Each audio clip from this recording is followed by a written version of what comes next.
आज आर्ग्युमेंट होणार होती आरोपी नंबर 2ची, परंतु वकील वेळेवर न आल्यामुळं आणि जे काही रिक्वायरमेंट आहेत त्या पूर्ण न झाल्यामुळे ती आर्ग्युमेंट झाली नाही.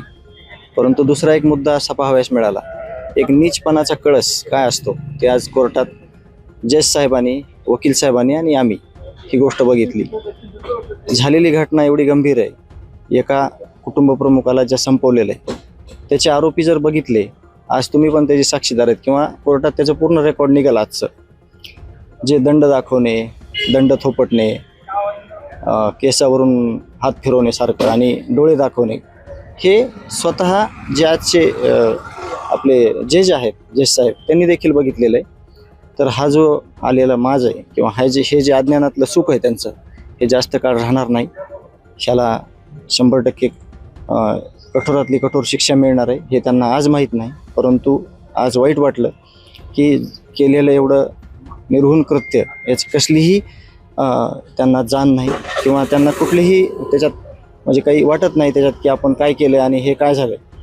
आणि ह्याच्यात सगळ्यात मोठी चूक ही आहे की हे सगळे आरोपी आहेत, या आरोपींचे सगळं जर स्टेटस बघितलं तर यांना जे कोणी पोचतंय आत्ता, जे कोणी 1-1, 2-2, 3-3 वकील देते, त्या लोकांना कळलं पाहिजे होतं की आपण कोणाला सांभाळतोय, आपण कोणाला काय करतोय.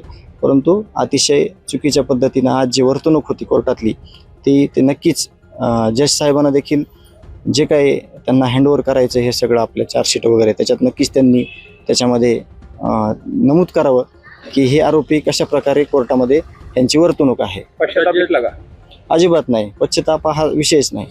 कारण का ते सगळे अज्ञानात खुश आहेत, त्यांना काहीच माहीत नाही म्हणजे पुढं काय होणार आहे, आपण काय केलंय किंवा त्याचा कसलाच पश्चाताप बिलकुल 1% देखील नाही.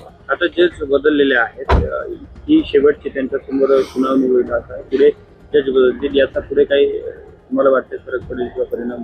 नाही, या सगळ्या आरोपींना शिक्षा मिळणार आहे. ह्यांनी कठोरातलं कठोर पाप केलेलं आहे आणि जरी आता जज बदलले तरी येणाऱ्या काळामध्ये जे कोणी आता जज म्हणून या केसमध्ये येणार आहे ते योग्य न्याय देतील आणि आम्हाला न्यायालयावर विश्वास आहे. आरोपींनी ज्या पद्धतीने आज आतमध्ये असे कल्लोळ किंवा ज्या पद्धतीने त्यांची वर्तणूक पाळवून आज कलर उडवणे असा देखील प्रकार तुम्हाला पाहायला मिळाला का? आणि हे जज बदलल्यामुळे असं ते घडलं असावं किंवा ते तसं करत असं तुम्हाला जाणवलं? नाही, तो अंदाज नाही देता येत आपल्याला त्याचं काही माहीत नाही. परंतु जी काही वर्तणूक होती आजची त्याच्यामध्ये वर्तणूक त्यांची आहे, पण जे पाठीराखे आहेत त्यांचे, जे राजकीय जे वरद हसते त्या सगळ्यांना, जे कोणी वकील प्रत्येक वेळेस, आज देखील 2 नंबर आरोपीला एक वकील नवीन ॲडिशनल म्हणून त्यांनी आल्याची माहिती कळवलेली आहे.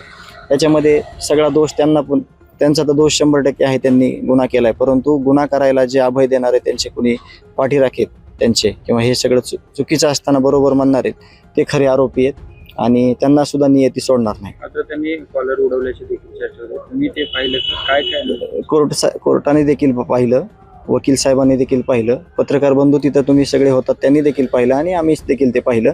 त्याच्यात कुठलाही पश्चाताप नव्हता किंवा आपण काहीतरी चुकीचं केलं ह्याची जाणीव देखील नव्हती. परंतु ज्यावेळेस शिक्षा भेटेल त्यावेळेस ह्या गोष्टीची जाण त्या आरोपीला नक्की होईल. परंतु त्यावेळेस माफी करायला किंवा माफी मागायला सुद्धा कोणी त्यांच्यासमोर नसेल.